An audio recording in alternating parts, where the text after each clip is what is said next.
Tosiaan, tämän päivän teema on siis visuaalinen tarinankerronta yrityksen markkinoinnissa. Aika niin kuin laaja ja mystinen käsite, ja niin kuin se tosiaan onkin, ja pitää sisällään monia vaiheita. Ja tässä nyt suurin piirtein tunnin mittaisen esityksen aikana, niin mä koitan teille kertoa kaiken siitä, minkä ehdin. Käydään vielä tarkemmin tuota esityksen sisältöä läpi hetken kuluttua, mutta niin kuin käytännössä se koostuu 3 osiosta. Eka käsitellään tätä visuaalista tarinankerrontaa, sen jälkeen puhutaan vähän konkreettisemmin näistä tuotteista, eli mainoselokuvista tässä tapauksessa. Ja sen jälkeen sitten viimeiseksi tulee paljon esimerkkejä, meidän referenssituotantoja, ja puhutaan myös vähän niin kuin sitten ikään kuin, tai koetaan ostajan näkökulmasta katsoa ja antaa vähän niin kuin neuvoa ikään kuin teille lainausmerkeissä, millaista on niin kuin tilaajan näkökulmasta niin kuin toimia meidän kanssa. Ja tietenkin ihan lopuksi sitten on säästetty se herkullisin, eli mitä se sitten maksaa. Ja aluksi tosiaan vähän mä kerron Brinkistä jonkun verran. Me ollaan aika tuore firma. Vuodenvaihteessa tuossa pistettiin pulju pystyyn. Meillä on kokeneita tekijöitä, 7 kappaletta, ja mulla itsellä on semmoiset taustat. Mä oon helsinkiläisessä tuotantoyhtiössä ollut 6 vuotta suurin piirtein töissä, ja siellä niin kuin lähinnä suunnittelijan ja ohjaajan roolissa. Ja aika niin kuin monipuolisesti sitten on liikkunut sitten niin kuin mainosalokuvatuotannoissa ja myös sitten liikkuvan kuvan puolella, ja myös niin kuin kokemusta on aika paljon grafiikasta ja animaatiosta. Ja nyt tosiaan sitten vuodenvaihteen jälkeen niin on ollut meillä niin toimitusjohtajana muun muassa. Brink tekee siis mainoselokuva, yrityselokuva ja printtituotantoja. Ja meidän tuotannossa me käytetään aika paljon laajasti eri tekniikoita, eli ihan perinteistä filmityöskentelyä ja myös hirveän paljon sitten animaatiota ja grafiikkaa sen kaikissa muodoissa. Ja nyt on luova tuotantoyhtiö on tuolla ehkä semmoinen, mitä voisi vähän avata. Normaalisti puhutaan vain tuotantoyhtiöistä, niitäkin on hirveän monia erilaisia. On elokuvatuotantoyhtiöitä ja mainoselokuvatuotantoyhtiöitä ja jälkituotantoyhtiöitä ja näin. Ja tämä meidän luova tuotantoyhtiö on nyt vähän niin kuin ikään kuin sieltä välistä.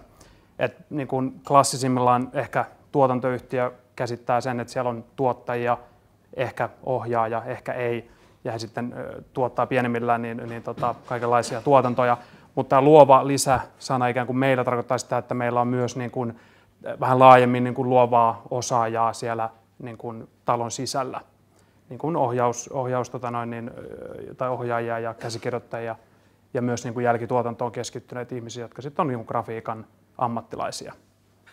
Eli me toimitaan vähän niin kuin laajemmalla paletilla siinä mielessä.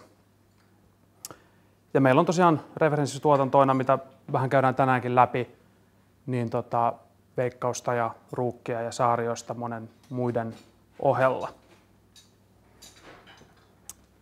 Ja mä oon itse tosiaan niin kuin aikaisemmin työelämässä niin suurin piirtein ehkä vähän reilu 200-250 tuotantoa. Mulla on itsellä niin kuin henkilökohtaisesti takana, missä mä oon ollut sitten eri rooleissa ja niin kuin hyvin pienistä tuotantoista hyvin isoihin tuotantoihin. Ja niistäkin puhutaan sitten vielä enemmän.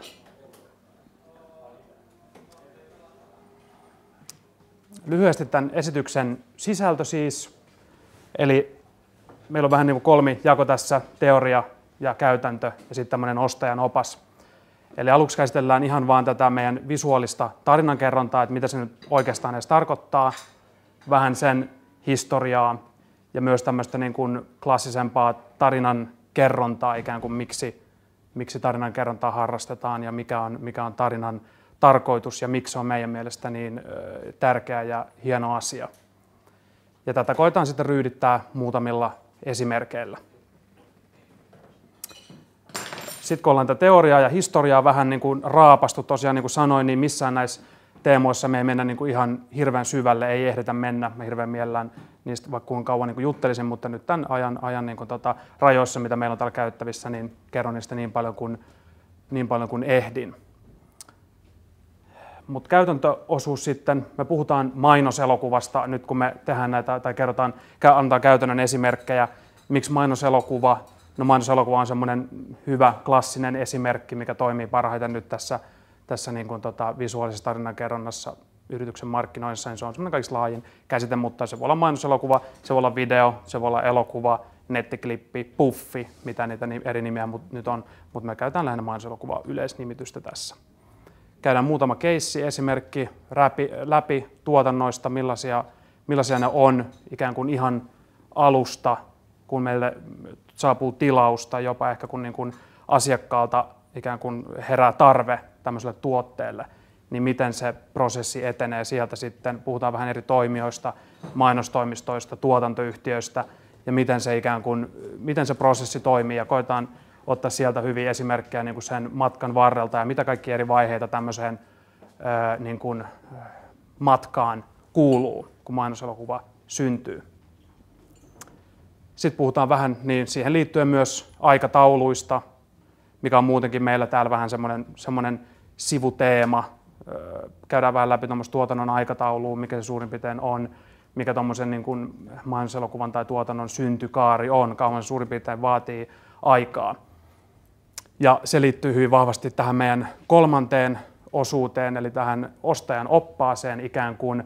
Me päätettiin ottaa vähän tämmöinen näkökulma, me ei mennä niinkään meidän ikään kuin, tekemisen ja osaamisen syvimpiin niin kuin onkaloihin, niin kuin teknisiin juttuihin, mistä on hirveän kiva tietenkin myös puhua, mutta me otettiin tämmöinen näkökulma lähinnä niin kuin ostajan puolelta, että voidaanko me antaa ikään kuin vinkkejä ostajille, miten he voisivat omalla toiminnallaan myös vaikuttaa siihen, että saadaan paras mahdollinen lopputuote. Koska ne on yleensä sellaisia asioita, mihin me ei mitenkään voida vaikuttaa. Me voidaan tehdä vain niin kuin oma työmme niin hyvin kuin mahdollista, mutta me ei ikinä päästä vaikuttaa siihen ihan alkuvaiheeseen, mitä tapahtuu siellä niin kuin loppuasiakkaan ikään kuin tiskillä. Niin sinne koitetaan vähän niin kuin antaa semmoista pientä vinkkejä ja lisätietoa. Ja tosiaan niin kuin sanottiin, niin siellä viimeisenä, jotta kaikki pysyy loppuun asti, niin puhutaan vähän hinnoista. Mitä maksaa mainoselokuvatuotanto, se tuntuu ihmisiin hirveän paljon kiinnostavan, niin sitä käydään vähän tarkemmin läpi. Käytetään muutamia esimerkkejä, puhutaan vähän niin kuin kustannusrakenteista ja niin kuin nimenomaan ideana on se, että me ei kerrota, että kuinka paljon maksaa joku tuotanto, vaan enemmänkin siitä, että mikä siinä maksaa ja miksi se maksaa. Nämä on niin kuin tärkeimpiä juttuja, koska harva niin kuin sitä varmaan hahmottaa ihan täydellisesti, että miten tämmöinen tuotanto koostuu tänä päivänä ja mitä eri työvaiheet siinä on ja miksi on tärkeää, että on tarpeeksi aikaa tämmöiselle prosessille, että se menee niin kuin alusta loppuun. Ja pyritään tietenkin myös välttää sitä, että meidän tulevaisuudessa ei ole aina ihan niin kauhean kova kiire, mutta se ei varmaan ihan tällä yhdellä luennolla parane. Ja sitten vielä lopuksi puhutaan tekijänoikeuksista vähän. Mä ajattelin, että tämäkin on semmoinen hyvä teema, koska tekijänoikeuksien kanssa me kanssa aika niin kuin usein ollaan tekemisissä ja ne on myös ehkä semmoisia, mitkä tulee vähän yllätyksenä ikään kuin monille niin kuin asiakkaan puolesta, koska ne on kans, vaikuttaa pieniltä jutuilta ja niitä ei ehkä tule niin ajateltuun, mutta niillä on tosi isot vaikutukset lähinnä tietenkin tuohon, mitä maksaa kohtaan. Ja mä toivoisin itse, mä tykkään semmoista aika niin kuin vapaasta ja avoimesta niin kuin keskustelusta ja mä ehdottomasti kannatan ja pyydän sitä, että mikäli teille tulee tämän mun höpinän aikana joku semmoinen kysymys mieleen, joka liittyy just nyt johonkin juttuun, niin voi nostaa kättä ujosti ylös ja mä pyrin sitten niin kuin siinä, tai voidaan myös niin kesken tämän esityksen niin vastaa kysymyksiin. Koska sitä varten me ollaan täällä nimenomaan vastaamassa kysymyksiin, ja kun sitä aikaa on niin pieni, niin kaikki nämä asiat käydään hyvin niin kuin tälleen kattotasolla läpi. Ja täälläkin on varmasti eri kaltaisia ihmisiä eri taustoista, opiskelijoita ja markkinoinnin ammattilaisia, niin tätä ei voi kohdistaa suoraan tätä esitystä niin kuin vaan tietylle. Mutta jos tulee kysymyksiä, kysykää joko kesken tämän esityksen tai sitten kun mä oon valmis tässä, niin lopuksi totta kai jäädään tänne keskustelemaan teidän kanssa ja voidaan ottaa yhteisiä kysymyksiä ja koetaan saada vähän keskustelua liikkeelle. Okei. Kohta 1. Tämä visuaalinen tarinankerronta, eli tämä hieno otsikko, minkä takia me ollaan kaikki täällä. Ja visuaalinen tarinankerronta on myös Brinkillä semmoinen vähän niin kuin keihäänkärki meidän tekemisessä. Me tykätään sitä hirveän paljon tuoda esille. Mutta mitä se nyt sitten oikeastaan niin kuin tarkoittaakaan? Se kuulostaa tosi fansiltä, mutta mikä se juttu on? Visuaalinen tarinankerrontahan on melko tuore juttu. Mä sanoisin, että se on noin 30 000 vuotta vanha konsepti. Silloin löytyi ensimmäiset Euroopassa tämmöiset luolamaalaukset, mitä sen aikaiset ihmiset oli tehnyt. Ja jokainen varmaan muistaa semmoisen jonkun esityksen tai kuvan siitä niin kuin luolan seinä, missä on joku tämmöinen mammutti ja sitten siellä on tikkuukko keihään kädessä ja heittelee sitten keihää tai pari ehkä törröttää siitä mammutista.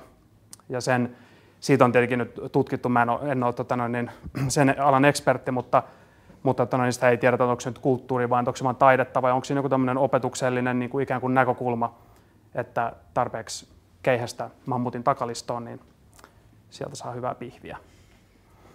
Mutta että tämä on siis niin kuin hyvin tietenkin vanha, ei missään nimessä uusi juttu, tavallaan visuaalinen tarinankerronta, kuvien avulla tapahtumaketjujen kertominen, niin se on käytännössä se, mistä on kyse. Ja tässä on kaksi osaa, tämä visuaalinen ja sitten on tämä tarinankerronta, ja käydään sitä vähän läpi. Lähtökohtana on tietenkin se, että niin kuin ihmisen historiassa, just niin kuin mä tuon nerokkaan esimerkin annoin, niin tavallaan tarinankerronta tässä mielessä niin on ollut aina läsnä, ja se on niin kuin tosi keskeinen tämmöinen niin kuin kulttuuriantropologinen juttu. Ihmiset tykkää tarinoista ja niillä on helppo opettaa ja niitä voi olla isoja tai pieniä juttuja ja me tykätään kertoa asioita toisille ihmisille. Se on meille hirveän luonnollinen tapa oppia asioita ja tarinat on niin kuin nykyyhteiskunnassa niin kuin ihan päivittäin kaikessa läsnä. Hyvä esimerkki nyt on vaikka, jos otetaan sosiaalisen median esimerkki, niin sosiaalinen mediahan on yksi valtava keskus, missä vaan jaetaan tarinoita, on ne sitten YouTube-linkkejä tai omia kirjoituksia tai jotain muita. Ja sitten ihminen jakaa ne ja toinen lukee ja tykkää ja jakaa uudestaan. Niin tämä on, myös se maailma, missä me ikään kuin eletään ja mihin me uskotaan tarinan kerrontaan ja varsinkin visuaaliseen sellaiseen. Ja ehkä niin kuin nyt tämän päivän hyvä esimerkki sitten taas visuaalisesta tarinasta, tai tarinan kerronnasta, mikä on kaikille hirveän tuttu, on elokuva. Kaikki on ollut elokuvateatterissa ja katsonut elokuvan ja kaikki tietää, mistä elokuvat rakentuu ja mitä eri elementtejä siellä on. Ja sielläkin on hirveän paljon niin kuin sit tarinankerronnallisia yksityiskohtia, mutta elokuva käytännössä, lyhyt tai pitkä, niin on hyvä esimerkki visuaalisesta tarinasta. Siihen liittyy myös ääni totta kai, mutta se me ollaan niin kuin jätetty pois, koska elokuvakin loppupeleissä niin on kuvaa, ei ääntä. Nyt jos täällä olisi jotain äänipuolen ihmisiä, niin ne voisi olla sille, että se on 50%. Mutta me uskotaan tähän, että se kuva on niin kuin tärkeä juttu. Ja myös niin kuin näköaisti on kumminkin ihmisen niin kuin, tärkein aisti, sen avulla me toimitaan ja tehdään päätöksiä ja ratkaisuja ja muita. Niin siellä mekin pyöritään. Tämä on suurin piirtein visuaalinen tarinankerronta. Tämän parissa me niin kuin työskennellään päivittäin ja tämä on sellainen asia, mitä me halutaan myös tuoda meidän tekemisissä esille ja halutaan, että se vaikuttaa niin kuin kaikkeen tekemiseen mahdollisimman paljon. Ja kun puhutaan mainoselokuvista ja muista, niin kohta tulee niin esimerkkejä, niin kaikki mainokset, mitä nyt televisiossakin näette, niin ne ei ole välttämättä mitään ihan mielettömiä tarinoita. Siellä voi olla niin kuin päivittäismainontaa, missä on käytössä vain hintalätkä ja 99 kurkkua ja tomaattia, mutta meidän intressit ei ole siellä, vaan vähän erilaisissa jutuissa.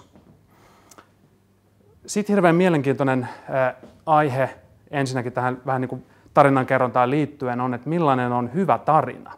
Sehän on tosi mielenkiintoista, koska kaikki, jotka vaikka tilaa tai suunnittelee tai tekee mainoselokuvia tai mitä tahansa nyt niin kuin tarinankerrontaan liittyvää, niin haluaa tietenkin aina, että se oma tarina olisi se paras ja tosi hyvä. Ja mä en tiedä, minkä verran tämä on luovia ihmisiä, jotka on koettanut ideoida ja keksiä juttuja, niin tietää varmasti, että se on välillä aika haastavaa.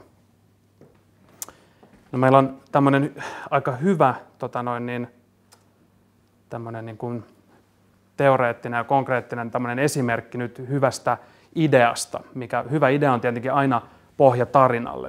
Mitä ikinä siinä tarinassa onkin, niin siellä on aina taustalla se hyvä idea, mikä on tavallaan sen tarinan ydin, minkä ympärille se rakentuu. Ja tämmöinen kauhean hyvä teos, jonka on kirjoittanut Heathin veljekset Chip ja Dan, Made to Stick. En tiedä, onko kuinka mulle tuttu, mutta suosittelen tosi paljon ihan sama millä alalla toimitte, niin todella hyvä kirja. Ja siellä on purettu niin kuin aika mun mielestä nerokkaasti, ja kohta huomaatte varmaan itsekin, että ihan hyvin, niin tämä ikään kuin hyvän idean 6 tämmöistä niin kuin ydinkohtaa. Eli kun on tutkittu tämmöisiä toimivia, hyviä tarinoita, mitkä on vaikuttanut ihmisten toimintaan ja niin kuin levinnyt laajalti, niin mitä yhteisiä seikkoja niillä on. Ja tämmöinen lista on sitten tullut esille 6 kohtaa, että hyvän idean ominaisuudet on, että se on yksinkertainen, uskottava, yllättävä, konkreettinen, tunteisiin vetoava ja tarinan kertova. Okei, no eihän tästä nyt hirveästi saa niin irti tietenkään, että listataan niin kohtia ja mitä tämä käytännössä tarkoittaa. Mutta kohta mennään seuraavaan kohtaan, niin mä annan semmoisen pienen lisätiiserin, mutta voitte lukea noin ja pitää mielessä ja voidaan tehdä vähän esimerkkejä kohta, että miten tämä toteutuu niin kuin käytännössä.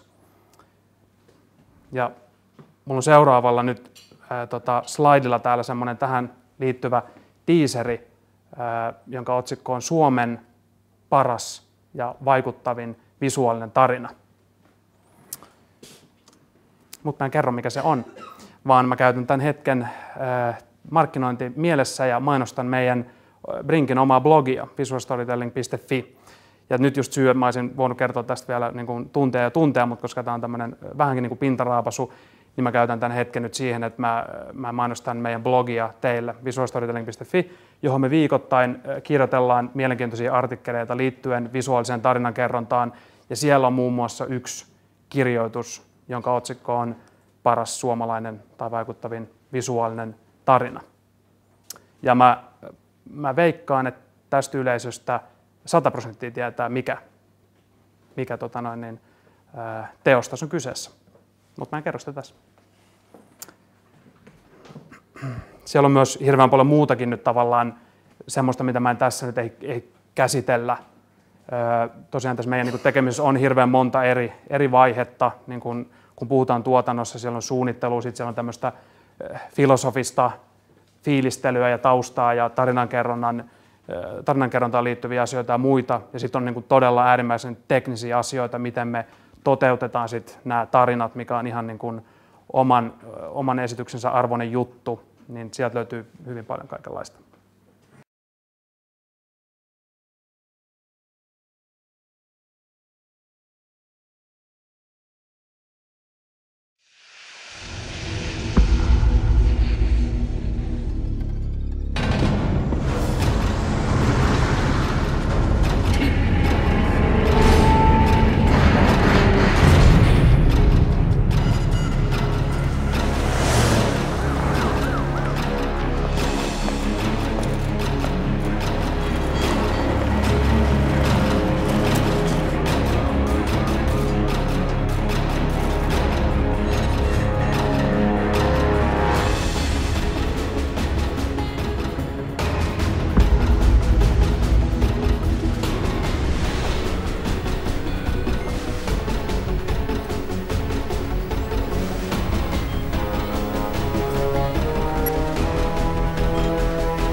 Kas näin. Ja mä palaan vielä vähän tuohon aikaisempaan teemaan, kun puhuttiin visuaalisesta tarinankerronnasta. Kaikki huomasi varmaan, että tässä äskeisessä pätkässä, mikä me nähtiin, niin ei puhuttu ollenkaan. Tämä koostui käytännössä vain kuvista ja sitten tässä oli tekstejä aika paljon. Ja nyt suurin piirtein vielä muistatte toivottavasti suurin piirtein, mistä oli kyse ja mitä tuossa tapahtui äskeisessä 3 minuutin pätkässä. Mutta jos te mietitte niitä tekstejä, kuinka paljon te niistä muistatte, koettakaa miettiä, niin ei varmaan ihan hirveän monta. Toista voi muistaa ehkä muutaman, mutta jotain sitten teräksestä ja sitten oli se luoti ja näin. Tämä on myös tavallaan visuaalisen tarinankerronnan niin kuin hieno tämmöinen niin kuin ominaisuus ja myös niin kuin, varsinkin elokuvakäsikirjoituksessa ja siellä niin kuin taiteen puolella niin usein kuullaan tämmöistä termiä kuin show don't tell. Eli että tavallaan näyttämällä asioita, niin se voi olla hyvinkin niin kuin selkeätä ihmisillä ja hyvin niin kuin itsestäänselvää ja näin. Mutta sitten tavallaan taas niin kuin tekstin mukaan ja dialogin kanssa kerrottu juttu ei välttämättä toimi niin tehokkaasti. Voitte miettiä vaikka jotain elokuvaa, missä niin kuin käydään keskustelua siitä, että toinen ihminen on murhaaja ja tehnyt joku raamurhaaja ja sitten on vankilassa ja muuta. Ja se kerrotaan dialogissa versus se, että tulee montaasikohtaus, missä näytetään takaumina nämä jutut, kun joku tyyppi tekee jonkun raan veriteon ja sitten joutuu vankilaan ja näin. Se visuaalinen keino on yleensä huomattavasti tehokkaampi ja toimivampi. Tämä oli vain niin kuin tästä nyt tämmöinen esimerkki. Ja vielä tämmöinen pieni tekninen nippelitieto, mitä on tutkittu niin kuin ihmisen muistamisesta, niin sanotaan, että 48 tunnin jälkeen ihminen muistaa jostain näkemästään asiasta suurin piirtein 10% teksti-informaatiosta, noin 35% tämmöistä visuaalisesta, eli niin kuin kuviin perustavasta tiedosta, ja 65% audiovisuaalisesta ärsykkeestä. Palataan tähän kohta. Mutta tosiaan meidän Ruukin keissistä, eli tämä, minkä äsken näitte, tämä oli siis tämmöisen Ballistisen teräksen tuoteesittelyelokuva, joka meni tuonne Lähi-Itään tämmöiseen asiakastapahtumaan, ja sen tietenkin niin kun ajatuksena oli myydä paljon ballistista terästä. Ja tämä lähti tietenkin siitä, että Ruukilla, jotka tämän tuotteen on valmistellut ja sitä on kehitellyt jo ties kuinka kauan, niin heillä tuli tämmöinen tarve, että hei, meillä on tapahtuma Lähi-idässä, me tarvitaan sinne joku pätkä tai joku kokonaisuus, millä me sitä myydään ja markkinoidaan siellä paikan päällä. Ja yleensä sitten niin kuin isojen yritysten niin kuin Ruukki-tapauksessa, niin heillä on joku mainostoimisto. Mehän ei siis olla mainostoimisto, me ollaan tuotantoyhtiö ja mainostoimisto on oikeastaan meidän pääasiallinen niin kuin asiakas. Ruukki kontaktoi mainostoimisto Lauderiin ja ikään kuin sitten tilasivat tämmöisen niin kuin kokonaisuuden, mihin liittyi tämmöinen niin kuin messuosasto ja julisteita ja flyereita ja kaikenlaista niin kuin muuta. Ja sitten heillä oli toiveena, että he haluaisivat jonkun liikkuvan kuvan teoksen, joka ajaisi heidän ikään kuin etujaan tässä. Ja mainostoimisto ottaa tämän briefin luonnollisesti vastaan ja he ikään kuin miettii sitä niin kuin kattotasolta. Heillä on mielessä niin kuin ensisijaisesti heidän asiakkaan Ruukin brändi, sen mukaan toimiminen ja sen edistäminen kaikilla mahdollisilla tavoilla. Ja he suunnittelee ikään kuin kattotasolla sitten, että mitä he käytännössä tarvitsee. He sanoo, että tarvitsette messuosaston, missä on standit ja jullarit ja flyerit ja kaikki mahdollinen. Ja sitten tämmöinen elokuva olisi hyvä. Lyhyt, pieni elokuva, muutaman minuutin juttu, millä kiinnitetään ihmisten niin kuin sitten mielenkiintoa ja huomio ja välitetään sitä informaatiota. Tämä on se ensimmäinen steppi.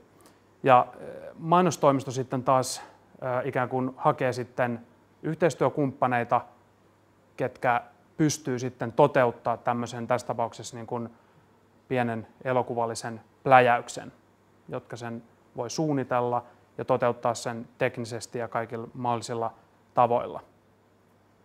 Ja tässä vaiheessa niin me astutaan mukaan, eli mainostoimistosta kontaktoidaan meitä. Ruukin tapauksessa se meni suurin piirtein niin, että heillä oli alustava idea tämmöisestä niin kuin vähän maailmaa syleilevästä isosta videopläjäyksestä.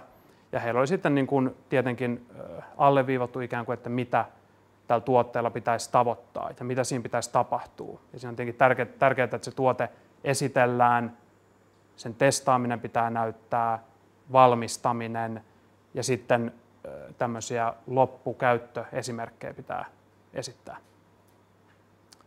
Ja sitten heillä saattaa olla jotain siihen kylkeen, mutta yleensä tämmöisenä me saadaan ikään kuin meidän briefi. Että tämmöinen me tarvitaan. Ja meidän tehtävä on sitten suunnitella, kirkastaa tavallaan se heidän idea, suunnitella siitä tämmöinen toteutettava kokonaisuus, ehdottaa, miten se olisi järkevintä tehdä teknisesti ja sen lopputuloksen kannalta, ja sitten myös hoitaa se koko tuotanto alusta loppuun.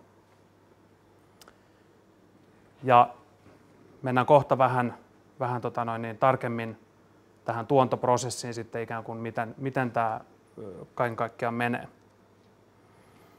Tässä on kuvattu meidän Brinkin tuotantoprosessi, miten meillä etenee asiat ensimmäisestä askeleesta lopputuotteen toimittamiseen. Ja nyt semmoinen niin kuin ehkä tähän väliin semmoinen niin kuin, neuvo ikään kuin ostajille ja sinne, jotka asioitte ja tilaatte tuotteita, niin kannattaa aina muistaa, että tämmöisissä isoissa tai pienissä tuotannoissa niin ei ikinä tilata mitään yhtä tuotetta, että tilaisin yhden kappaleen videota, kiitos, paljon maksaa, vaan ikään kuin siinä tilataan aina, totta kai se lopputuote tulee sieltä, mutta se tilaus on aina prosessi. Eli tavallaan asiakkaat tilaa meiltä aina prosessin, mihin kuuluu tämä koko ikään kuin tuotantokaari, mitä kohta käydään läpi. Ja miksi se prosessi on tärkeä? Totta kai se on tärkeää, että se lopputuote on hyvä, mutta minkä takia se prosessi on tärkeä, niin on, että sen kanssa te työskentelette. Harvemmin nämä tilaukset on semmoisia, että asiakkaan pitää sanoa vain, että video, ja sitten tulee valmis täydellinen paketti, mikä on just niin kuin he sitä ajattelivat. Näinhän se ei niin kuin ollenkaan ole, vaan tämän prosessin idea on ikään kuin meidän näkökulmasta niin tarjota mahdollisimman jouheva ja toimiva tämmöinen tuotantotapa, mikä kunnioittaa sitä asiakkaan tarvetta ja myös niin kuin tukee meidän työtä, joka on siis tehdä mahdollisimman vaikuttavia ja toimivia visuaalisia tarinoita. Ja myös ikään kuin, että se on asiakkaalle mahdollisimman vaivaton. Että he osallistuu siihen vain ja ainoastaan niin paljon kuin on tarpeellista. Koska he ei tietenkään voi tehdä sitä, se on selvä juttu. Me tehdään se juttu, mutta meidän tehtävä on tarjota asiakkaille sellaiset hyvät työkalut, joihin mennään kohta, ja ennen kaikkea dokumentit ja työtavat, mitkä ikään kuin tukee heidän toimintaan, että se olisi heille mahdollisimman niin kuin mukavaa se tekeminen. Ja nyt kun mennään kohta tarkemmin vähän esimerkkien avulla tähän, että mitä tämä tuotanto pitää sisällä, niin te toivottavasti ymmärrätte, että minkä takia se on tärkeää, että se prosessi on kunnossa. Ensimmäinen on tosiaan ideavaihe, mitä me käytetään meidän tässä niin kuin prosessikuvauksessa. Ja tämä ideavaihe on se ihan ensimmäinen vaihe, kun on tullut tarve tämmöiselle tuotteelle. Ja se on semmoinen, mitä me pidetään tosi tärkeänä. Eli tässä tapauksessa se on, kun meille tulee tilaus, että tarvitaan tietynlainen vaikka mainoselokuva, niin se on meille ideavaihe. Ja me halutaan siihen osallistua niin paljon kuin mahdollista. Tämäkin vaihtelee hirveän paljon, että kuinka paljon tähän ideavaiheeseen voi osallistua, koska esimerkiksi mainostoimistapauksissa sieltä saattaa tulla hyvin valmiiksi pohdittuja, käsikirjoitettuja ideoita, mistä meiltä halutaan ikään kuin vaan sitten tavallaan enemmän tämä toteutuspuoli. Mutta meitä kiinnostaa tämä koko tapahtumaketju sen takia, että tavallaan tämä kokonaisuus on äärimmäisen tärkeä. Tuo ideavaihe on ehkä jopa tärkein, jotta me saadaan lopputuloksesta paras mahdollinen.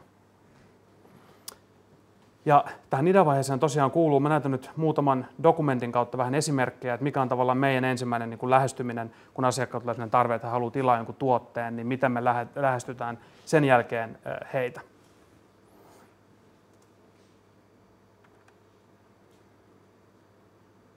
Eli me kutsutaan treatmentiksi tämmöistä dokumenttia, mikä me suunnitellaan aina tavallaan niin kuin ensimmäisen kontaktoinnin perusteella, kun meillä on ensimmäinen tieto tavallaan tuotannosta, mitä ollaan tekemässä. Yleensä siihen liittyy tämmöinen ensimmäinen palaveri, että istutaan kaikki alas ja sitten kerrotaan, että mistä on kyse ja mitä tässä ollaan tekemässä. Ja siihen vaiheeseen me yleensä lähestytään tämmöisellä treatment-nimisellä dokumentilla, minkä idea on tavallaan antaa heti siinä tuotannon alkuvaiheessa mahdollisimman hyvä käsitys siitä, että mitä ollaan tekemässä, mitä ajatuksia meillä on tämän toteuttamisesta, jotta päästään heti siinä ideavaiheessa, ennen kuin kamerat niin sanotusti käy, niin jo puhumaan siitä, että mitä tässä ollaan tekemässä. Ja yleensä näihin dokumentteihin, ja nämä dokumentit, mitä mä näytän, niin nämä on nyt sitä prosessia. Eli taas semmoinen niin kuin vinkki ostajalle, kun mietitte niin kuin yhteistyökumppaneita, on se mainostoimisto tai tuontoyhtiö tai mikä tahansa, niin tämä on yleensä se ensimmäinen asia, mitä te näette. Ja meitä kiinnostaa aina hirveän paljon se, että mikä on se ensimmäinen dokumentti, mikä sieltä tulee, kun se kertoo yleensä hirveän paljon niin kuin tekijöistä ja miten he työskentelee. Ensivaikutelma vähän niin kuin.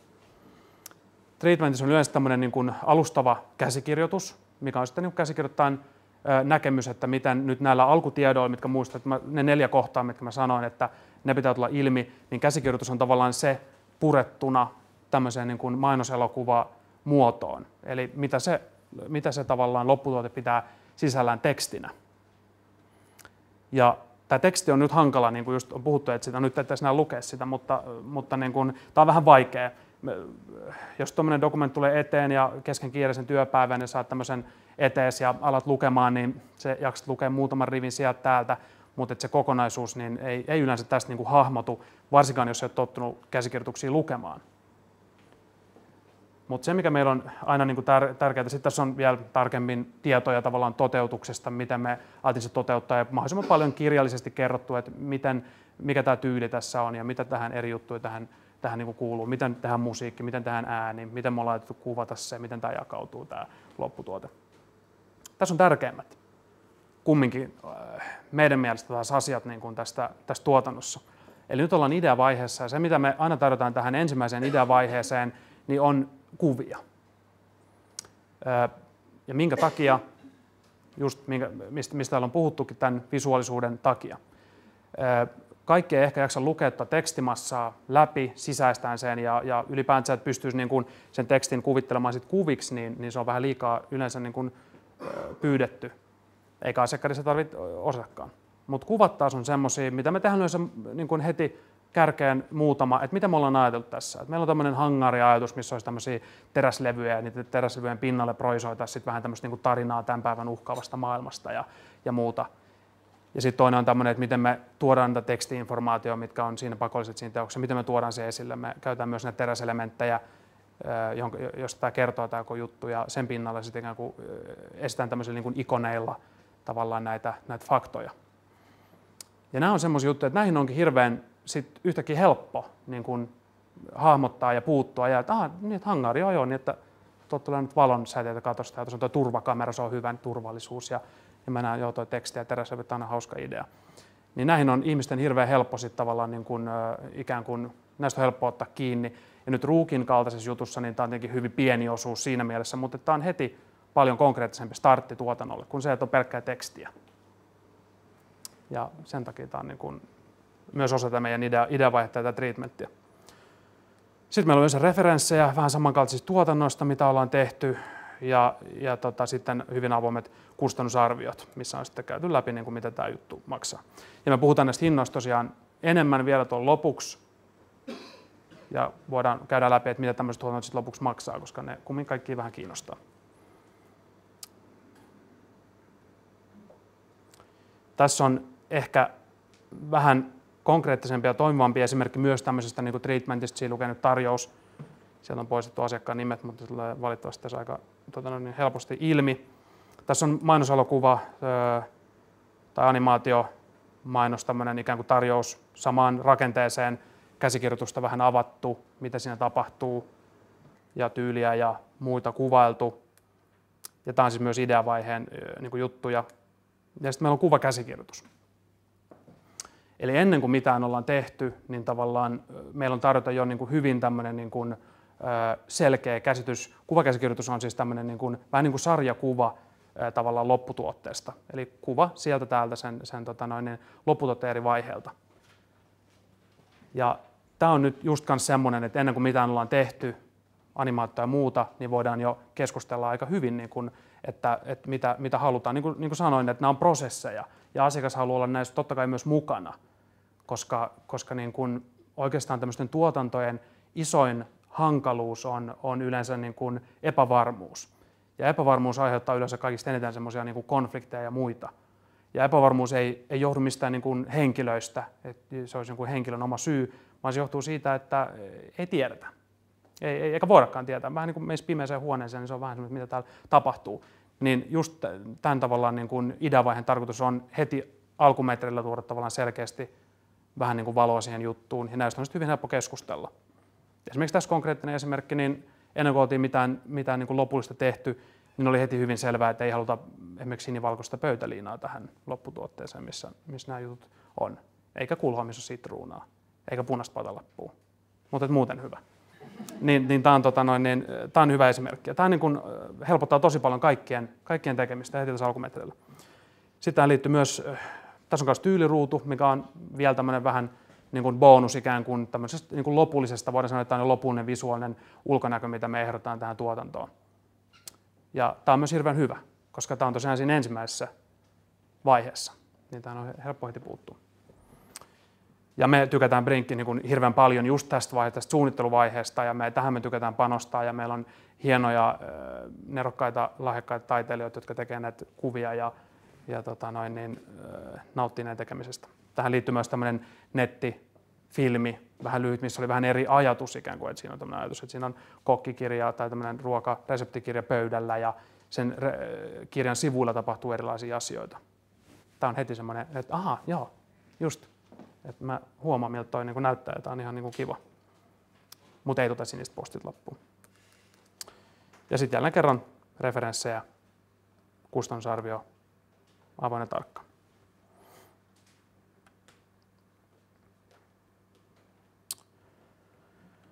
Okei, siinä on ideavaihe, eli tämä on niin kuin ensimmäinen steppi. Sitten toinen vaihe meillä on tarinavaihe, eli kaikilla on jo aika hyvä käsitys siitä, että mitä ollaan tekemässä.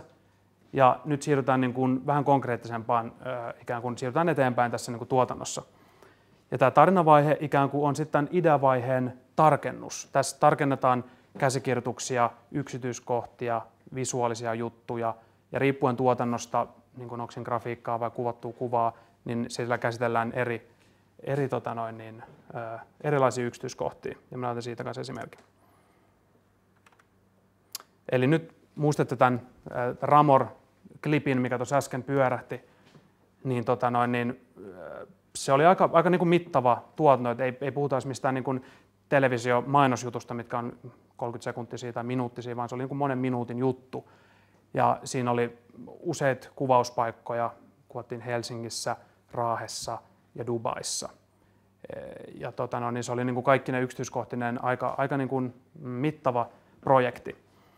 Ja se, mikä meitä myös kiinnostaa, mikä niin kuin tuotantoyhtiön tehtävä tietenkin on, niin kuin, että asiakas saa sen, mitä haluaa, mutta myös tuotantoyhtiöllä on se vastuu koko siitä tekemisestä, ja sen pitää pysyä aika hyvin näpeissä. Kun kuvataan juttuja, me liikutaan 20 ihmisen ryhmissä, se on aika arvokas touhua, että kuvauksiin ei voi ihan mennä niin kuin näin vaan, että nähdään siellä ja aletaan tekemään. Ne pitää olla todella hyvin suunniteltu, ihan niin kuin minuuttikohtaisesti.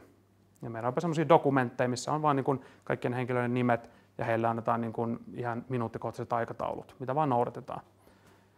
Niin tässä ennen nyt tosiaan, kun lähdetään mitään kuvaamaan, niin tosiaan kuvakäsikirjoitus on aika hieno, taas jälleen kerran tämmöinen niin kuin dokumenttiosa tätä prosessia, mikä tässä näissä mainoselokuvatuotannoissa on. Eli kuvakäsikirjoitus on, niin kuin mä sanoin, sarjakuvamainen esitys lopputuotteesta. Ja esimerkiksi nyt tässä niin kuin Ramorin tapauksessa, niin me purettiin koko tämä käsikirjoitus nyt sitten kuviksi. Että mitä kuvia tässä on tässä meidän lopputuotteessa. Ja tässä on lähestulkoon joka ikinen kuva, mikä me tarvitaan siihen lopputulokseen. Ja jälleen kerran, toisin kuin teksti, toisin kuin käsikirjoitus, että jos on vaikka, että luoti iskeytyy teräslevyyn ja sitten se luoti hajoaa myssesti, niin se voi olla hankala niin kuin käsittää, että miltä se loppujen lopuksi näyttää. Mutta jälleen kerran sarjakuva, mitä kaikki on tottunut lukemaan ja kaikki tietää, miten se toimii, niin on hyvin niin kuin havainnollistava. Me nähdään mies tykin ääressä, kaveri painaa läppärillä nappia, tykki ampuu, levyyn jää kolo, ei reikä, kolo. Sitten ammutaan lisää koloja. Ja tämä on niin kuin kaikkien hyvin helppo niin kuin, tavallaan kommentoida ja puuttua ja olla ikään kuin osana sitä prosessia. Myös niin kuin vaivattomalla tavalla. Et jos on paljon tekstiä ja muuta ja on vaikea hahmottaa, niin kuin, että miten nyt on tarkoitus kuvata vaikka niin kuin maapalloa ja mennään Suomeen ja sitten ollaan Raahen tehtailla niin kuin auringon nousussa, niin monien voi olla vaikea sitä niin kuin kuvitella, että miltä se voi näyttää. Ja sen takia siihen on myös hankala puuttua. Et moni niin kuin on silleen, että kyllä te tiedätte, miltä se jotenkin näyttää, mutta en minä tiedä. En minä ole niin kuin elokuvan tekemisen ammattilainen, en tiedä, miltä se voi näyttää. Tämän kanssa huomattavasti helpompaa. Tässä se näkee, että joo, just tuossa on toi hiiliputki ja tämähän on niin kuin ihan hyvä idea.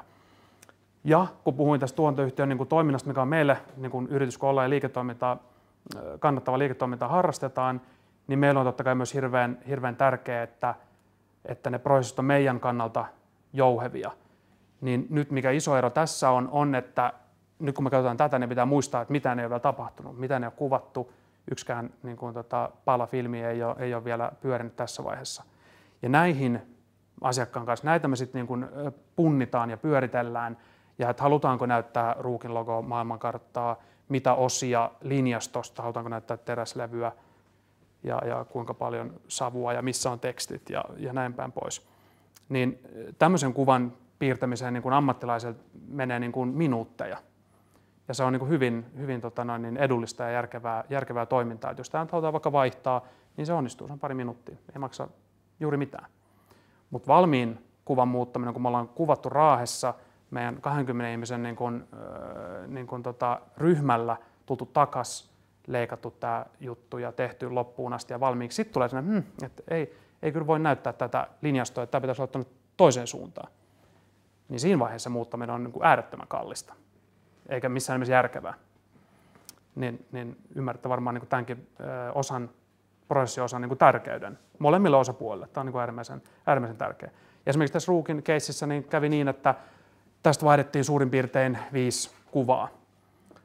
Et tuli niin kuin palautetta ja sanottiin, että no, tämä olisi parempi, että olisi näin ja mieluummin noita enemmän ja näitä vähemmän. Sitten me vaihdettiin nämä, sitten isuttiin uudestaan alas, kunnes todettiin, että tämä on hyvä, että tällä voidaan mennä. Ja nyt jälleen kerran sitten saatiin vähän niin kuin, tavallaan poistettua sitä epävarmuustekijää. Varsinkin sitten kun ollaan kuvauksissa, mitkä on yleensä niin kuin todella hektisiä tapahtumia, siellä mennään niin kuin minuuttia mukaan. Ja vaikka ne on tosi hienoja tapahtumia ja ne on myös suunniteltu niin, että ne tukee niin kuin luovaa tekemistä ja siellä on helppo vielä niin kuin muuttaa asioita. Sehän on niin kuin elokuvan tekemisen hienoimpia asioita, että on vielä se vaihtoehto siinä paikan päällä, että ei, tehdäänkin näin. Niin on huomattavasti ainakin asiakkaan kannalta mukavampaa, kun tiedetään tasan tarkkaan, mitä ollaan tekemässä. Ei tule yllätyksiä. Ja tässä tosiaan on, ja suurin piirtein tämmöisenään sitten, tämä tarina päättyi niin kuin sit lopulliseen tuotteeseen. Tässä on myös tämmöinen pikku nyt suunnitteluyksityiskohta esimerkiksi näistä ikoneista, mitä me tehtiin. Meillä on sellainen ajatus, että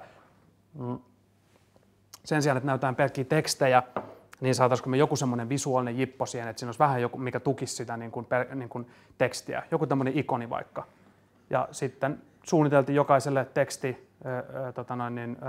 palalle oma tämmöinen hauska ikoni, mikä vähän niin kuin auttaa siinä sen homman visualisoinnissa. Ja nämä oli sitten niin kuin hyvä idea ja näitä käytettiin sitten muissakin tuotteissa niin kuin tämän heidän teräksen ympärillä, pamfleteissa ja muissa. Niin tämä oli ihan toimiva niin kuin ratkaisu. Ja nämä myös totta kai kaikki suunnitellaan etukäteen ja näistä keskustellaan ja niitä työstään niin kuin sellaisessa kuin halutaan. Okei, ja nyt on suunniteltu. Huomataan, että aika paljon suunnittelua, se on ihan just oikein, niin se pitää mennäkin. Ja se on myös niin kuin ostajan opaskohan yksi teema, 3 tärkeää kohtaa, suunnittelu ja suunnittelu. Se on niin kuin hirveän tärkeää näissä jutuissa. Sitten ollaan tuotantovaiheessa, rattaat pyörii, eli tämä nyt on se niin kuin kaikista isoin ja myös viimeinen vaihe tavallaan tämmöisen mainoselokuvan niin kuin synnyssä meidän päädyssä. Eli tuotanto on sitten se vaihe, missä me järjestetään kuvaukset, kuvataan kaikki tarvittavat kuvat, siihen liittyy paljon henkilökuntaa, jotka sitten toteuttaa nämä. Siellä on kuvaajia, äänittäjiä, valaisijoita, ohjaajia, assistentteja, kaikenlaisia tyyppejä. Ja niiden kanssa sitten tehdään nämä elokuvan keinoin, niin toteutetaan nämä kuvat, mitä on tuolla suunniteltu. Ja tämän syvemmälle mä en mene tähän, vaikka tietenkin haluaisin, mutta tämä on se ikään kuin sitten vaihe, missä niin kuin se taika tapahtuu. Ja tähän liittyy myös sitten, me tehdään kuvaukset, sitä kuvattua materiaalia niin aina jälkityöstään aika paljon, varsinkin tänä päivänä niin kuin tekniikan ansiosta, niin tuo prosessi on vähän muuttunut niin. Ennenhän oli vaan niin, että kuvattiin filmillä ja sen jälkeen tavarat kehitetään ja sitten se on niin oikeastaan siinä, mutta nyt digitaalisen teknologian ansiosta niin sitä prosessia on pystytty levittämään niin, että se kuvaus on se alkupään juttu ja sitten sen jälkeen sitä materiaalia voi työstää vielä sen jälkeen, saada enemmän hallintaa siihen lopputulokseen. Ja se kaikki tapahtuu täällä tuotantovaiheessa. Tuotantovaiheessakin on dokumentteja. Mä näytän yhden esimerkin nyt. Tämä ei ole tästä ruukkikeissistä, vaan toisesta tämmöistä mainoselokuva-tuotannosta, niin näette myös sitä niin kuin tuotantopuolen ikään kuin dokumentointia. Tämä tapahtuu myös, tämä voisi olla tarinaosastoa, mutta tämä liittyy nyt tuotantoon, tämä tuotantodokumentti on tämän nimi. Ja niin kuin yksinkertaisiskin pienissä jutuissa tehdään vaikka 15 sekunnin joku tämmöinen mainos pläjäys, niin niihinkin yleensä liittyy sitten asiakkaasta riippuen niin vaihteleva määrä tämmöistä niin kuin suunnittelutarkkuutta. Ja useissa mainostoimistotapauksissa niin joku näkee valmiin mainoksen, missä on nainen ja joku puisto, niin hyvin yksinkertainen, mutta itse asiassa siihen liittyy todella paljon yksityiskohtia. Ja tämä on myös nyt osa sitä prosessia, mistä mä oon puhunut niin kuin jälleen kerran. Ei tuotantodokumentti sitten käsittelee käytännössä ennen kuvauksia niin kaikkea kuvauksiin liittyviä juttuja. Tässä on esimerkiksi meillä oli kuvaus niin kuin lokaatioiden, eli missä kuvataan, niin niiden paikkojen valinta. Ja nämä on sitten niin kuin usein mainostoimistoasiakkaiden kanssa hirveän tärkeitä ja keskeisiä juttuja, ja mainostoimisto haluaa olla yleensä todella tiukasti näissä mukana. Ja meidän tehtävä on tarjota meidän parhaat näkemykset, yleensä vaihtoehtoja aika reilusti siihen prosessiin, ja sitten ne yhdessä valitaan sitten niin kuin paras vaihtoehto. Ja puistojakin on aika monenlaisia. Tätä alahan koskee myös aika semmoinen yleinen piirre joulupukki syndrooma. Niitä on aika monia erilaisia, mutta jos halutaan vain just se oikeanlainen. Sitten oli bussipysäkki. Niitäkin käydään kuvaamassa, missä voisi olla tämä meidän bussipysäkki. Niin kuin huomaatte, niin yksikään näistä ei ole bussipysäkki niin kuin tavallaan oikeasti, mutta tämä on tavallaan tausta, mihin bussipysäkistä jälkeenpäin rakennetaan digitaalisesti.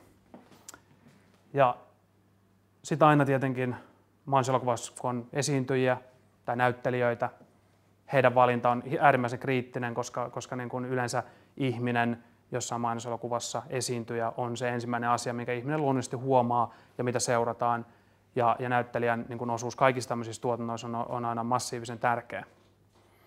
Ja niiden valintaprosessi, mitä castingiksi sanotaan, niin on myös aina hyvin mittava ja tarkka. Ja siihen niin kuin kuuluu myös monia vaiheita ja kymmeniä, jopa satoja ihmisiä voidaan niin kuin nähdä ja koekuvata ja keskustella ja hakea sitä niin kuin täydellistä toimivia ratkaisua. Tässä on semmoinen erittäin keskeinen mitä maksaa haaste, minkä kanssa me painetaan myös jokainen päivä. Tietyllä tavalla on yksi oikea ja tutkittu tapa tehdä tämmöisiä tuotantoja, ja mitkä on niin kuin ajan saatossa niin kuin osoittautunut parhaiksi mahdollisiksi tavoiksi. Mutta sitten meillä on aina se, niin kuin mitä maksaa komponentti siellä mukana. Ja meidänkin yksi isommista haasteista on aina vastata siihen, että me päästään siihen tavoitebudjettiin ja me voidaan tämän prosessia muokata sen mukaan, miten meillä on niin kuin taloudellisesti liikkumavaraa. Äärimmäisen haastavaa. Näyttelijä esimerkiksi valinnoissa hyvä esimerkki on siis näyttelijöitä ja esiintyjiä ja ihmisiä. Ja niissä on hyvin paljon eroa monella tavalla. Ammattinäyttelijä, joka on siis mahdollisesti jopa niin kuin koulutettu ja kokenut tähän niin kuin työhön, niin osaa tehdä sen homman. Näyttelijä on vähän niin kuin tämmöinen ikään kuin, ohjattavissa oleva nukke, nyt oli vähän pahasti sanottu, mutta siis hallittavissa oleva elementti, jonka avulla tarinaa voidaan kertoa niin, että se on uskottava ja toimiva. Esiintyjä on semmoinen, jota on kuvattu. Ja ihminen on sitten niin kuin minä tai kuka tahansa muut, jotka ei näyttelemisestä tiedä sen enempää. Ja nämä on aina hankalia juttuja, koska niin kun, totta kai ammattinäyttelijät on arvokkaita. Esiintyjät on vähän halvempia ja ihmiset on yleensä sitten niitä kavereita, jotka on ilmaisia sitten. Niin näissä on sitten ymmärrettä varmaan tämän niin kun ongelman tässä, että harvemmin voisin näin väittää, että suomalaisessa keskimääräisessä mainoselokuvassa on niin paljon budjettia, että nähdään järkeväksi investoida ammattinäyttelijää, mikä on äärimmäisen surullista, koska se on se oikea tapa työskennellä. Ja sitten meillä on ihan eri, muuttuu taas tämä koko kuvio, että meillä ei ole ammattinäyttelijä, meidän pitää ottaa joku esiintyjä, jolla on ehkä jotain kokemusta, mutta ei missään nimessä ole ammattinäyttelijä. Ja tämä sitten horjuttaa vähän tätä pakkaa, että siinä tulee ohjaajalle huomattavasti enemmän vastuuta, se on sekä hänen vastuulla, että hän saa tästä esiintyjästä näyttelijän. Siihenkin on kikkoja ja sanoisin, että useat suomalaiset ohjaajat on siinä automaattisesti kouluttautuneita, koska kukaan ei työskentele pelkästään ammattinäyttelijöiden kanssa. Mutta nämä on hankalia. Sitten tämmöiset päätökset just niin vaikuttaa sen koko lopputuotteeseen, että jos esiintyjä on pääroolissa siinä ja on vähän epävarmaa, että pystyykö sen suoriutus siitä niin kuin teknisesti siitä jutusta, niin se voi niin kuin sanotaan, niin joko kantaa tai tappaako tuotannon. Nämä on hyvin mielenkiintoisia juttuja. Takaisin tähän dokumenttiin koekuvataan tosiaan ihmisiä, siitä riippuen ihan niin kuin mainoselokuvassa niin kuin esiintyvä lasi vaikka, niin sekin on semmoinen, että no hyvä, käytetään tätä, mutta lasejakin on aika monta erilaista. Ja ne kaikki tutkitaan, mikä on paras ja mikä toimii niin kuin parhaiten tähän niin kuin lopputulokseen. Ja kaikki nämä pitää siis dokumentoida, miettiä, tutkia. Aikaa ja vaivaa jonkun verran. Tässä kyseisessä mainoselokuvassa oli tämmöinen kylttiteema, että meillä oli tekstit esiin tämmöisellä niin kuin fyysisellä kyltillä, minkä kokoinen se kyltti on, minkä värinen, miten se teksti on siinä, miten sitä pidetään, miltä se näyttää, se peittää osan ihmisestä. Loputon määrä niin kuin yksityiskohtia, mitkä kaikki halutaan mahdollisimman huolella käydä läpi. Sitten vähän mystinen dokumentti, katsotaan vähän tarkemmin. Tässä on aikataulu, mikä myös esitetään, miten tämä tuotanto etenee. Tämä on nyt pystyssä vähän hassusti, käydään vielä tarkemmin läpi. Mutta tähän on purettu myös sitten tämä tuotannon ikään kuin aikataulu, että milloin suunnitellaan, milloin kuvataan, milloin leikataan, milloin asiakkaalta vaaditaan joku toimenpide ja miten tämä homma etenee.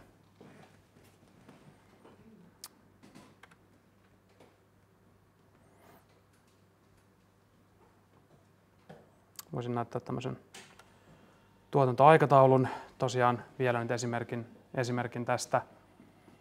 Eli tässä on just tuotantovaihe ikään kuin purettu aikajanalle ja siinä on sitten merkattu tarkkaan, että mitkä on kriittisiä osuuksia tässä tuotannossa, mihin halutaan yleensä asiakkaan feedback tai pitää vaivata asiakasta niin sanotusti ja sitten erilaisia vaiheita. Näihinkään mä en mene sen tarkemmin, näistä voisi hyvin paljon puhua, että mitä eri vaiheita nyt esimerkiksi, mitä tapahtuu sen jälkeen, kun me ollaan kuvattu vaikka jotain, niin siinä tapahtuu todella paljon mystisiä asioita vielä sen jälkeen, mutta mä en nyt tässä esityksessä sen tarkemmin siihen mene. Pointti on taas se, mitä mä haluan korostaa, että se prosessi on yhtä kuin se koko matka, ja se prosessi tulee aika hyvin ilmi osittain dokumenteista. Ne on äärimmäisen tärkeitä kommunikaation välineitä. Mutta semmoinen on tämä meidän tuotantoprosessi, kolmivaiheinen, ja se toimii meidän mielestä ihan niin kuin erittäin hyvin. Aina näissä on opittavaa, ja ikinä ei ole semmoista samanlaista juttua, ja semmoinen klassinen sanonta myös meidän alalta on, mitä luovat ihmiset usein sanoo, että kun me ei ole töissä missään naulatehtaalla. Niin kun me ei vaan niin kun vedetä kaavasta ja tiedetään, että sieltä tulee se 10 naulaa minuutissa ja voidaan kaikki suunnitella sen mukaan. Vaan me ollaan niin kun luovien, tosi monimutkaisten luovien ja teknisten tapahtumien niin kun myllerryksessä jatkuvasti. Ja siellä välissä sitten niin kun surffaaminen on se, mitä me tehdään. Aikataulut ja osallistuminen tosiaan sitä niin kuin käytiin tuossa vähän jo läpi, ja mä näytinkin tuon yhden dokumentin, mutta just hyvä tavallaan niin kuin tietää, ja sitä vielä niin kuin korostan, että ikään kuin ostajan puolelta niin on niin kuin tärkeää huomioida ja hyväksyä se prosessiajatus. Sitä siinä oikeasti ostetaan. Totta kai se lopputuote on siellä, mutta se on se, minkä kanssa työskennellään, se prosessi. On tärkeä. Ja nyt tämmöinen hyvä taas jälleen kerran visuaalinen tarinankerronta väliknoppi, Te muistatte, mä kerroin meidän yrityksestä jotain, suurin piirtein tiedätte, mitä me tehdään, mutta siihen meni aika kauan aikaa ja mä sitten höpöttelin täällä näin ja se ei ole ehkä jäänyt niin kuin parhain mahdollisella tavalla mieleen.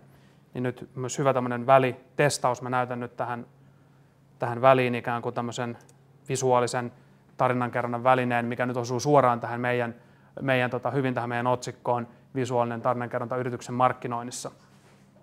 Tämä ei ole mikään suuri tarina, mutta tämä on visuaalista hyvää. Kyseessä on siis meidän firman yritysesittely, mikä on meidän yrityksen nettisivuilla ensimmäisenä. Tämä on myös, mihin me uskotaan niin kuin videomaailmassa ja netti, mitä se on mahdollistanut ja tuo tullessaan, niin tulee olla hyvin paljon videota. Ja me uskotaan tähän visuaalisen tarinankerronnan nimissä, että paras tapa yrityksen markkinoida itseään netissä on tehdä joku hyvä, kiva visuaalinen tarina, joka tulee heti ensimmäiseksi, kun katsoja sinne sivulle tulee. Katsotaan tämä nyt. Sitten voit taas vertailla, että kumpi on parempi. Se, että joku hölöttää niin kuin jossain paikassa vai että on tämmöinen toisenlainen pläjäys.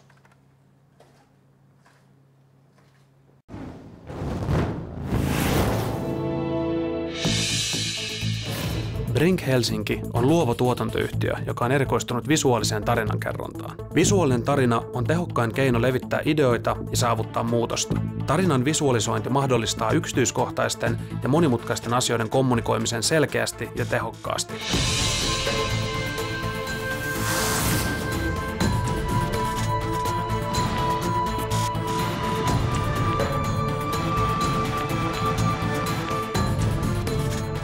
Brink tekee mainoselokuva, yrityselokuva ja printtituotantoja.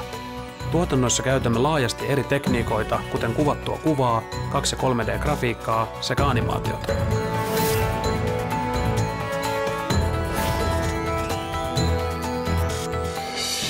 Ideavaiheessa asiakkaan projektin tavoitteet selvitetään, idea kirkastetaan ja laaditaan alustava käsikirjoitus, tyyli ja kustannusarvio.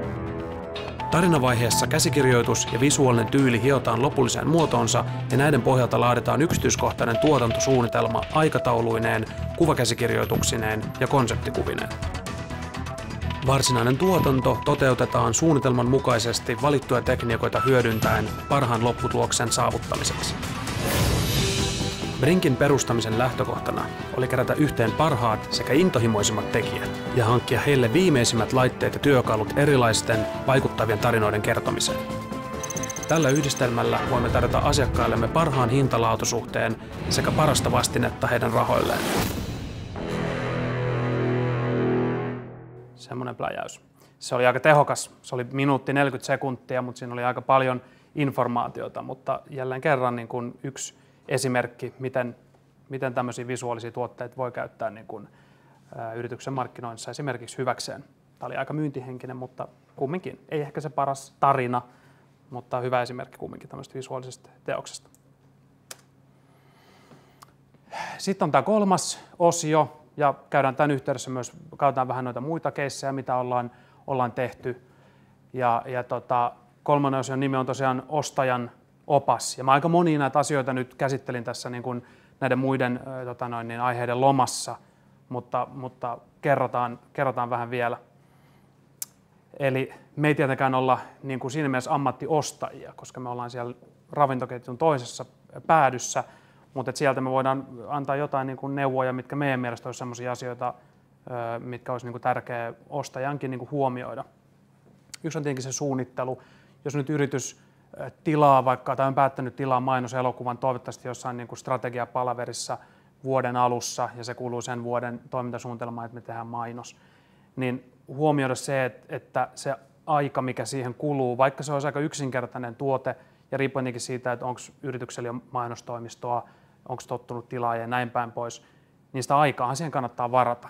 Et usein nämä vaihtelee hirveästi, mutta jos ei ole aikaisemmin tehnyt mitään ja on vain sellainen ajatus, että hei, tämmöinen juttu voitaisiin tehdä, mikä tukee yrityksen niin kuin markkinointia, on siinä niin kuin avainasemassa, niin puoli vuottakaan ei ole niin kuin missään nimessä liikaa aikaa. Koska se aika, mikä siitä kuluu sitten, kun aletaan kartoittaa tekijöitä ja mainostoimistoja ja kilpailuttaa, ja ennen kuin me ollaan edes meidän ideavaiheessa, joka on meidän ensimmäinen steppi, niin aika on kulunut jo tosi paljon. Ja niin kuin mä sanoin, että meillä on aina nyt terveellä tavalla kumminkin vähän kiire, koska me ollaan siellä ihan loppupäädyssä ja me toteutetaan se konkreettinen niin kuin tilattu tuote, niin meillä se on aina vähän ikään kuin se niin aikataulupaine niin on vähän sen kovempi. Siellä aikaisemmissa vaiheissa on ehkä vähän helpompi tehdä niin, että tehdään se ensi viikolla, mutta meille se ei käy, meillä se pitää olla seuraavan aamuna. Niin se suunnittelu on hirveän tärkeä myös ostajan puolelta. Ja totta kai sitä voi suunnitella vaan niin pitkälle sitä tuotantoa, koska ammattilaiset on sitten ne, jotka sen toteuttaa sen varsinaisen projektin, mutta ainakin että yrityksen puolesta tiedetään, mitkä niiden vaatimukset on ja toiveet tältä tilaukselta. Ja sitten hirveästi riippuen, että mihin ja millainen yritys on kyseessä, että onko esimerkiksi mainostoimisto niin kuin kontaktia tai onko tällä yrityksen mainostoimisto, joka hoitaa heidän markkinointiasiaa, niin se on hyvin erilainen niin kuin, asia kuin se, että tilataan joku video jostain suoraan. Ja niin kuin sanottu, niin me toimitaan pääasiassa niin kuin suomalaisten mainostoimistojen kanssa, mutta jonkun verran tulee myös yrityksiltä tilauksia suoraan meille. Ja mainostoimiston vastuu, niin kuin mä tuossa aikaisemmin kerroin, niin on vähän kokonaisvaltaisempi ja niin kuin he yleensä suunnittelee niin kuin asiakkuuksilleen niin kuin isompia tämmöisiä brändiä tukevia ja kehittäviä ratkaisuja, mitkä on sitten niin kuin pidemmän aikavälin juttuja ja paljon monipuolisempia. Niihin ei kuulu vaan niin kuin yksi vaikuttava visuaalinen tarina, vaan niin kuin isommat jutut. Mutta sitten, että jos on vaan semmoinen juttu, että halutaan niin kuin videopätkä selkeästä jostain tuotteesta, niin niitä voi sitten asiakkaat tilaa suoraankin niin kuin tuotantoyhtiöillä. Ja vaikka meitä kiinnostaa, niin ja me ollaan hyvin bränditietoisia ja tiedetään, mikä se on se niin kuin, asiakkaan maineen kehittämisen tärkeys ja ylläpitämisen tärkeys, niin me ollaan siitä vaan niin kuin hyvin kiinnostuneita ja tiedetään siitä paljon, mutta me ei varsinaisesti niin kuin sitä brändin kehitystä kattotasolla tehdä. Se on mainostoimistojen sitten työ. Ja mennä vielä tonne. Sitten tämä niin kuin paras kohti, että mitä maksaa, mitä tämmöinen mainoselokuva maksaa.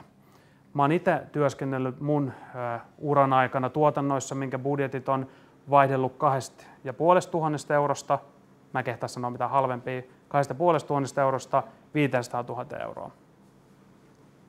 Niitä on erilaisia tuotantoja yhtä paljon kuin on niin kuin tilaajia ja tuotteita niin kuin olemassakin. Ja me voidaan käydä nyt läpi muutama esimerkki, mitä tämmöiset tuotannot nyt niin kuin suoraan maksaa. Nyt te jo tiedätte vähän, että miksi ne maksaa tai mikä niissä maksaa. Se on se hyvä prosessi, niin se on aikaa vievä juttu. Ja se tietenkin aina jotain maksaa, jos asioita halutaan tehdä hyvin. Se on tietenkin lähtökohta. Mä unohdin sen mainita.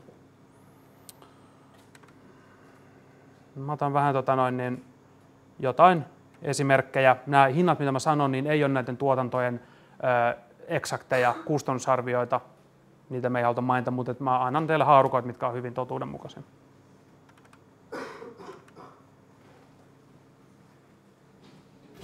Loton juhlavuoden kunniaksi kesätarjous. Pottina tällä viikolla 3,5 miljoonaa euroa. Jos voitat Loton päävoiton ja sinulla on samalla tositteella saman päivän jokerissa mikä tahansa voitto, saat Loton päävoittosi tuplana. Tarjous on voimassa 7. elokuuta. Arvonta kesäsunnuntaisin.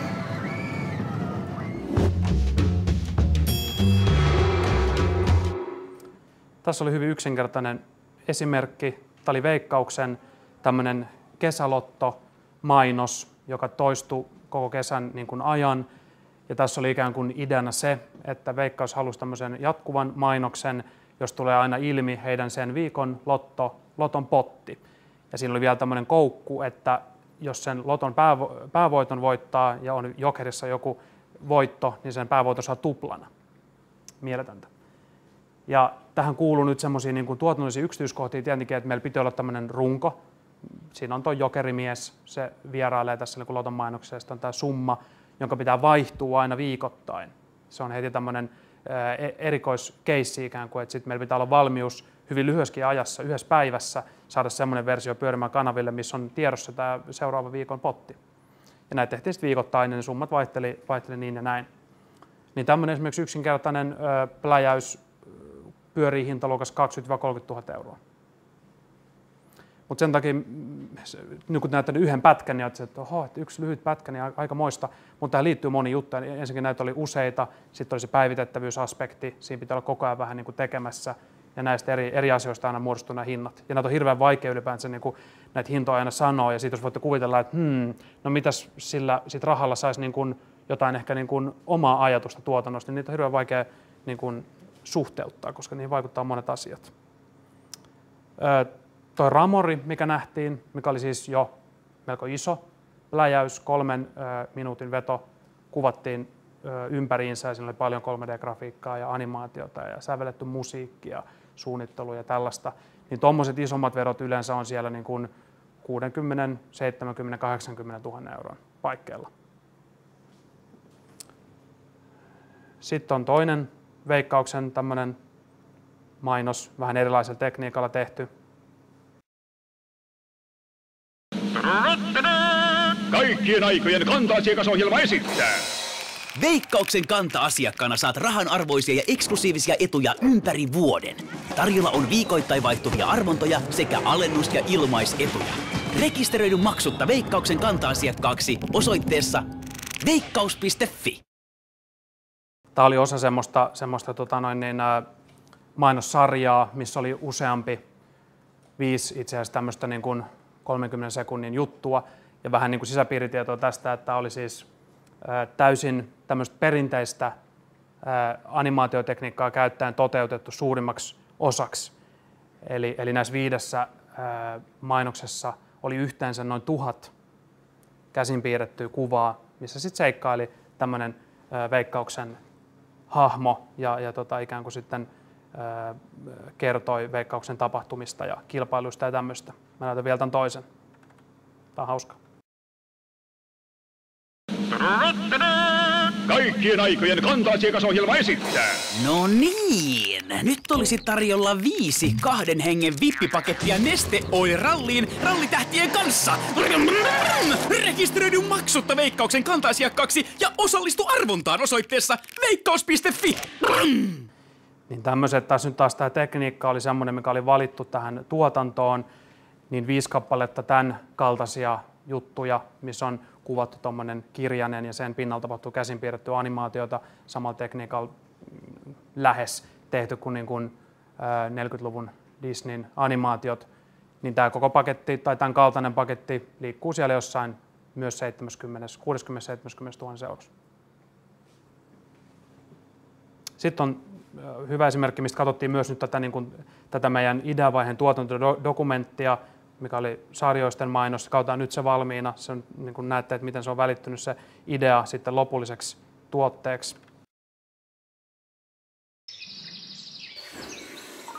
Näissä suosikkilaatikoissa ei ole yhtäkään e-koodia. Käy osoitteessa saarioinen.fi ja katso omin silmin, kuinka äidit ruokaa tekevät. Tämän kaltainen täysin 3D-grafiikalla toteutettu pläjäys on siellä 20 000 euron kieppeillä.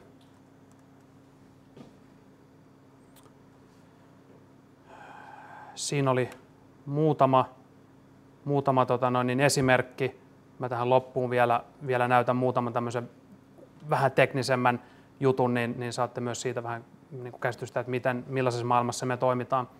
Tässä on tämmöinen ohjelmatunnus, mikä me tehtiin tuossa kesällä, oli tämmöinen meidän MM-lätkävoiton kunniaksi tämmöinen Nyt huudetaan leijonat, tämmöinen huutokauppa-ohjelma, mikä televisioitiin siitä, missä huutokaupattiin Granlundin paitoja ja muita hyväntekeväisyysjuttu. Ja siihen me tehtiin tämmöinen ohjelmatunnus. Ja tässä on siitä vähän niin kuin, että miten se on toteutettu.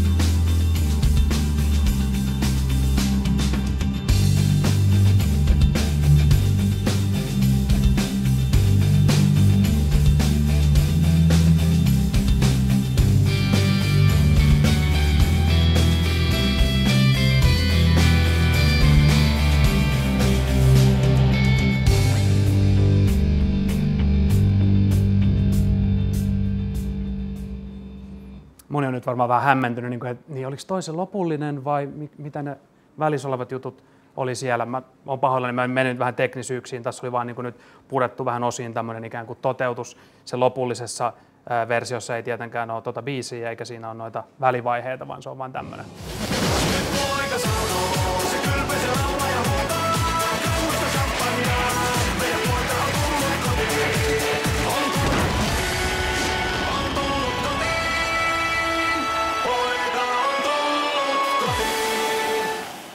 Mutta tuo äskeinen pätkä, minkä te näitte, niin on semmoinen maailma, missä me niin kun työskennellään siitä hyvin semmoinen selkeä ja kaunis esitys. Että tosiaan niin kun tekniset työkalut, millä työskennellään, niin on aika monimutkaisia ja se on hyvin toisenlainen maailma. Tämmöinen tuotanto hieman alle 10 000 euroa, suurin piirtein.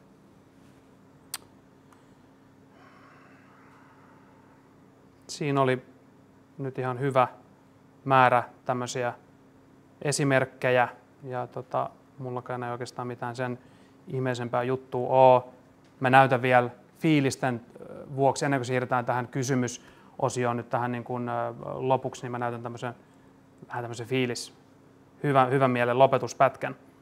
Tää on nyt vähän niin kuin maailmalta British Airwaysin heidän just vastikään valmistunut mainoselokuva. Visuaalista tarinankerrontaa niin kuin parhaimmillaan, niin katsotaan mitä maailmalla tehdään. Those first young men are the pioneers, the aviators, building superhighways in an unknown sky, leaving wives and children in their snug homes with just a kiss and a promise to return. Roaring into the clouds to battle wind and stars. Their safety systems built of brain and heart. They landed where there were no lights, transforming strange names from tall tales into pictures on postcards home. And those next young men, traveling further, faster, higher than any in history. And the ones who followed them, who skimmed the edge of space, the edge of heaven, the edge of dreams.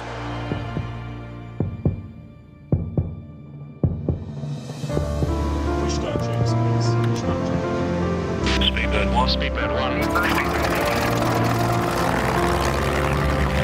Clear for takeoff. You are clear for takeoff. And we follow them up there to live by an unbreakable promise. The same 4 words stitched into every uniform of every captain who takes their command. To fly, to serve. Semmoinen pläjäys maailmalta. Ihan hieno, vaikuttava. Tämän budjettiin mä en tarkalleen tiedä, mutta mä voin sanoa, että se on aika paljon enemmän, mitä nämä summat, mitä tässä nyt on mainittu. Mun esitys on nyt suurin piirtein paketissa. Toivottavasti saitte jotain irti ja toivottavasti tämä ei ollut liian monimutkainen tai sekava esitys. Jos ei mitään muuta ole, niin mä puolestani kiitän teitä. Oli hauska olla täällä ja toivottavasti tästä jäi teille jotain hyvää tietoa käteen. Ja sitten lisätietoa tästä kaikista näistä jutuista ja höpinöistä syvemmin niin löytyy tosiaan sieltä meidän blogista. Sieltä voi käydä lukemassa visualstorytelling.fi. Kiitos.